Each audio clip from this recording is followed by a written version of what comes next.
Hello and welcome back to the weekly roundup. This is the video where we round up the latest theme park news and rumors and share it with you guys.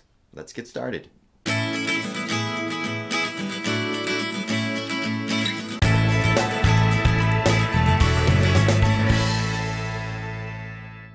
The Jurassic World Velocicoaster is scheduled to open June 10th. Yes, but it has already welcomed riders for pass holder previews and media previews. Yes, it has. And now Universal has begun a period of technical rehearsals, aka soft openings, whereby park guests may ride the new coaster. We expect the soft opening period to last all the way up until the grand opening. But we do not know what Universal has planned for the grand opening, but we will be there no matter what. Universal Orlando has also made some operational changes this last week. Yes, so what they've done, they've gotten rid of the temperature checks before you enter the park. They have changed the social distancing markers from 6 feet down to 3 feet. They have opened up single rider lines for most attractions. Hopefully by the time you're watching this, most of them will be up. But they have opened up those single rider lines, and they're loading most of the rides now to full capacity. Awesome. A new summer food festival will be coming to Orlando Resorts this summer. So get those taste buds ready. Get them ready. Now, Universal has not announced the theme of the food festival. Correct. I have my own ideas. I'm kind of thinking of an Olympic food festival. Right. Comcast, NBC televises the Olympics. Okay. They own the Universal theme park, so there's a tie-in there. I can see that. Plus, because of the Mardi Gras foods around the world, They already have the world set up. The little flags. They already own all the little flags in stock. Oh, so just repurposing. I get you. Exactly. Makes sense. Oh, well, we'll see. Now, there's other talk that maybe it's just going to be like a 3-truck food cart food festival. Right. That's been going around at least today, right? Yes. I don't agree with that. I mean, that's not much of a food festival. 3 food trucks? Right. We'll have to see. We'll see how this all plays out as more information comes in. We'll let you guys know about it. Yeah, like I said, Universal has not made an official announcement. Correct. So we'll see. Maybe the little food trucks are going to be in between Mardi Gras and then like the summer festival. Maybe that's just a holdover. Maybe. But when we get real information, we'll let you know. Absolutely. More Universal Studios good news. They are killing it this week with good news. They are. We have been busy flooding the internet with all this awesome information. Yeah, so another little piece of good news.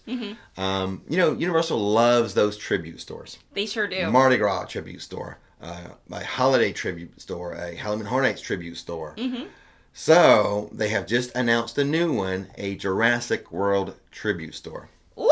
Now, I did predict this. Yes. I did predict this, although I referred to it as a Velocicoaster tribute store. Right. So I'm mainly right. The only reason they're having the Jurassic World tribute store is because of the Velocicoaster. I cannot wait to see what the Universal Food and Beverage team comes up with. They killed it with Mardi Gras. They sure did. They knocked it out of the park. Absolutely. So I'm excited to see what type of dinosaur, raptor-related, Jurassic-related sweet and savory snacks they come up with. Now, I will tell you, I'll be disappointed, and some of your subscribers have even mentioned this, that if there's not a churro in there of some kind, because of the whole pass holder, churros stand to Velocicoaster, if there's not a churro in there, we're going to be disappointed, Universal. Want to work for Universal? They are hiring, and I think it's like upwards to 100 new team members. Excellent.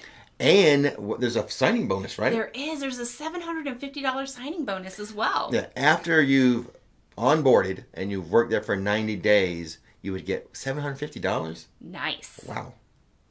And speaking of working for Universal, today might be the last day that you can submit for a scare actor position at Halloween Horror Nights. Yes, well, scare actors like Bigfoot stilt walkers, hybrid stilt walkers. I'll leave a link to the for the submission. Right. To try to get one of those positions for Halloween Horror Nights. Now, they've had casting calls in the past. Correct. Sometimes they just have it for a period. So this might not be the very last time you can submit or apply to be a scare actor or to work for Halloween Horror Nights in some type of capacity. Right. Performer or whatever. Yeah. So I'll leave the link for, and today is the last day for this particular casting call. Correct. I'll leave a link for it, but you can save it and you just check back from time to time. Nice. I doubt this will really be like the very last casting call. So, Probably. Yeah. And now let's move over to the Mouse House to discuss Disney World's plans for Halloween. So, in the first bit of bad news, good news, I guess. Yeah, I would say that. It's bad news if you're a big fan of Mickey's Not So Scary Halloween Party, as it looks like they are not going to have it this year, but they're going to replace it with something else. That's right. The Boo Bash. This will be an after-hours event, 3 hours long, is the official time frame of the Boo Bash. Okay. Now, I think you can get into the park a little earlier. A couple hours earlier. Yeah, kind of make it more like a 5-hour event for you. Right. But it's going to have, Halloween decorations, Halloween candy and treats and things like that. And some entertainment, like the Cadaver Dance. Right, and I heard some cavalcades might be coming around special too. little Halloween cavalcades. Not the big parade you're used to. Correct. But the cavalcades have been fun. Yeah, they have. So there you go, some Halloween plans for Disney World. Disney World's new Star Wars Hotel, I think it's the Star Wars Galactic Star Cruiser, is the name of the hotel. It's not going to open this year. Right. But they did announce that it will open in the year 2022. Unfortunately, the announcement did not give a specific date. Let's talk about new restaurants and such. Okay. A new high-end Chicago restaurant will be coming to Disney World. Well, it's like a restaurant/bowling alley. Oh. Pinstripes. So that'll be coming to the Disney area. Just recently, White Castle opened near Disney. Yes, it has. I've never been to a White Castle's. Really? No, I've had like the frozen ones they sell in the supermarket. Okay. But I'll be making a trip out there. I want a real official White Castle slider. We should do a Rick's road trip out there. That's a good idea. But the restaurant I am most looking forward to, Portillo's. Now, there's currently one under construction. Should be opening soon. And they're already talking about bringing on a second Portillo's. Nice. They are famous for their Chicago roast beef sandwiches. And the Chicago dogs and stuff like that. Yes. So, my dad is from Chicago, and he raves about it. That's one of his favorite places. So we are very excited to have one locally. So there we go. A Chicago restaurant bowling alley, Pinstripes. Chicago restaurant Portillo's. And then White Castle. It's a Chicago invasion. We're going to try it out. Well, White Castle's everywhere. This is like I know. We'll try some of these places. Nice. But for me, Portillo's. That's the one I'm looking forward to. And that is it for the news this week. At least the news that I found interesting. We tend to focus on like Orlando theme park news. Correct. Occasionally we'll do something, if it's interesting, regarding like California theme parks or Japan or overseas theme parks. But that's all for this week. Okay. Sounds good. But we do have some questions and answers. All right, let's get to it. Number 1 is from Mike Dittenberg. Can you buy annual passes or daily tickets at the Universal Resorts or just online or at the gate? You know what? We've never done it this way. But in the hotels, they do have those like concierge desks. Yes, they do. I think you can buy tickets and stuff from there. Like express passes and tickets and probably even annual passes.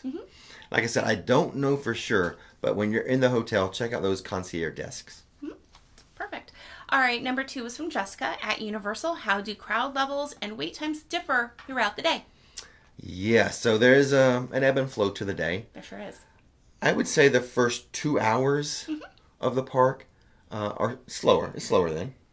Right. The heart of the day, I would say 11 a.m. to 4, the busiest. Right. Now I think after 4 it eases up, and I mainly deduce this from the fact that my annual pass comes with express pass after 4. Right. So I just deduce that since I'm allowed to go express pass after 4, Universal must already know that's like a slowing period in the park. Good deductive reasoning skills. I like it. So first 2 hours of the day, and then after 4. Gotcha. Would be your lighter times. I'm not saying it's going to be dead and empty. Right. Just lighter than that middle of the day, 11 to 4 time frame. Okay. Number 3 is from Julian. I normally go to Universal during spring break. However, this year I'm going to go during summer vacation, which is June and July. What is the difference in crowds? Let me say, I get a lot of questions now about what do you think about this date for crowds? What do you think about this time for crowds? Going forward, it's just going to be busy the rest of the year. I do not foresee a slow period. And this mainly because you got to think a lot of people gave up their vacations in 2020. So there's pent up demand for vacation. Hopefully they still have their vacation budget. more and more people are getting vaccinated and more comfortable going to theme parks.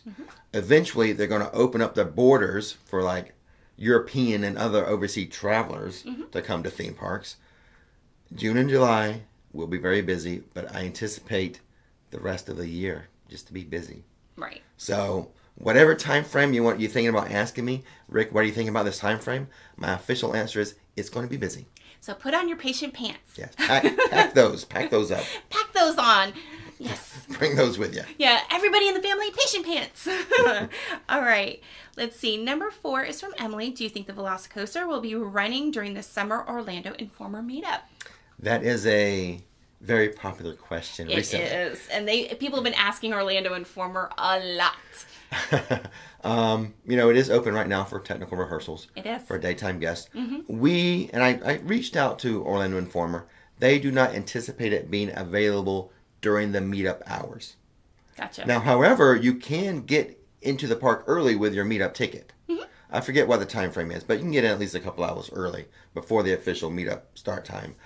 So maybe if you get in there early, you can catch one of the technical rehearsals. Right.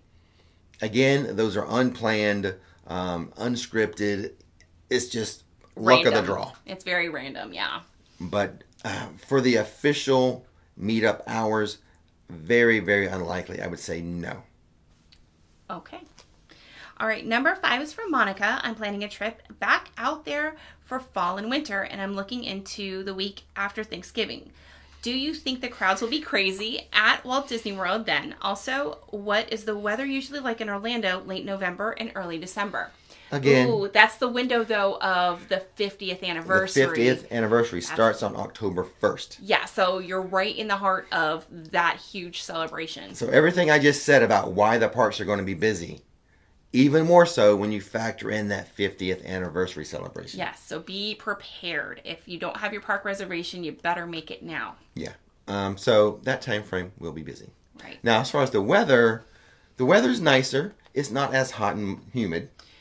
Right. I mean, but the thing is, it all depends on the jet stream coming down from up north at that time of year, right? Jet stream and just fronts coming through. Exactly. So you kind of have to be prepared for anything. I would say dress in layers. It could be, we've been swimming in our unheated swimming pool January 1st. Yes, exactly. So, yeah, you kind of got to be prepared. Right. I mean, and then we've coached soccer and we've been at soccer games and it's been freezing. Yeah. So you just pack for anything and wear layers. You can just strip them off. Yeah, it is more mild during November, December than say you're coming in the summer, June and July. Right. Yeah. It all just depends. And if if you come here thinking it's going to be warm, you know what? Disney, Universal, they sell hoodies. That's right. Just get yourself some theme park merchandise as you're here. Oh boy, it's a chilly day. They'll set the hoodies right out front. They will. They'll set it right out for you so you don't even have to go deep into the store. That'll be right there for you. Yeah. They do that on rainy days too. All right, number 6 is from Brianna. Hey, Rick and Nikki, I just watched your vlog on the Velocicoaster. It sounds like everyone loved it, but I'm a little nervous because I get lightheaded on Hulk and Rip Ride Rocket. Is the Velocicoaster more intense or about the same? Wow. So we have both been on it. Yes. You've been on it more times than me. I have. Oh, man. Jerk. If you get lightheaded on those other ones, you're probably going to get lightheaded on the Velocicoaster. Right. Can I explain first? Yeah, you go first. Okay, because I was affected by this. So I get motion sickness with the 3D rides, and I get motion sickness sometimes even in the car. So I might be a good judge of it. I sat in the front row the very first time, and when I got off, I was like, ooh, I feel a little woozy. So I feel a little lightheaded. Not nauseous, just a little lightheaded. But it wore off fairly quickly. Mm-hmm. I didn't have to sit down. I didn't have to drink water. I didn't have to use any of my coping mechanisms to recover. Within a few minutes, I was good.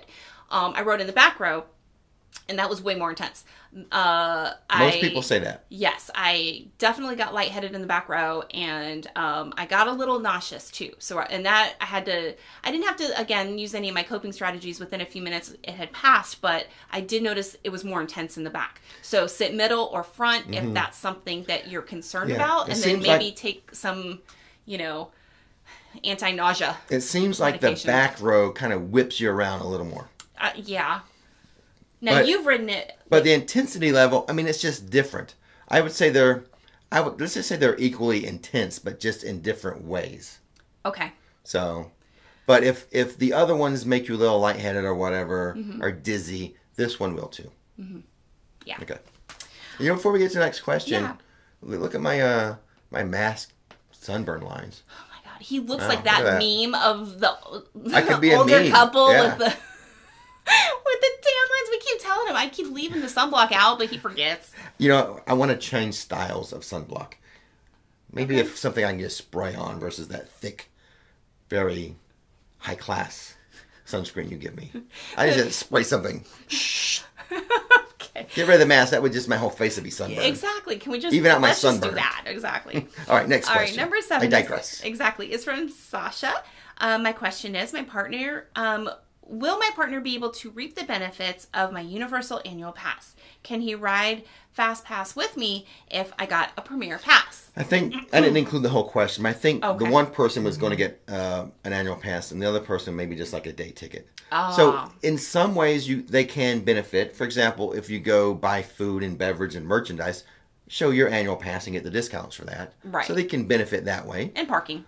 Yeah. And they will not be able to, like for me, Right. I have the annual pass that comes with Express Pass after 4. And mine doesn't. That's just for the person who has the pass. So no, Correct. Your partner would not be able to go with you through the express lines. Yes, because that happens to us. Exactly. All right, number 8 is from Katie. Do you think HHN is worth it for someone like me who may not be brave enough to enter many, if any, of the houses? Also, are there typically a few houses that are less scary that a person who is nervous may still be able to handle? Okay. Is it worth it? Now, you can still enjoy the scare zones, the special food that they have for HHN. And the shows. And the rides. Now, you fought me for years I did. going to HHN, and now you love it. Yes. So I probably am a good judge on that because I was a fraidy cat. Like, Yeah. I don't like scary movies a whole lot, and then the thought of actually living it and walking through it was too much for the longest time. But I finally bit the bullet and I did it. And now I swear it is my favorite event. I laugh and scream through the houses, but Well, some houses are... less scary than others. For example, this year, the Beetlejuice house, Yes. I don't think is super scary. No, you're not gonna. You might have like one jump scare, or whatever. But I really don't think that it's not. I mean, Well, what you can do is I always rate every house. Yes, that's what I was gonna go. So, and I rate it by how scary it is, basically. Right. So watch that video, and you may just want to go through my lowly rated houses. Yes, that's what we try to do to help out scaredy cats like me. Is Well, to no, I don't. I do it so that people who really want to get scared go through those really scary houses. Well, there you go. That's You got why I both do ends it. of the spectrum. Exactly. So watch that video when it comes out. But I will. you'll be able to tell. But I would say don't miss it. You're going to love it. So many people have come up to us and said the same thing that, they wish they had started going sooner. Yeah. So you're going to love it. And you can work your way up, exactly, to scare your houses. It's okay.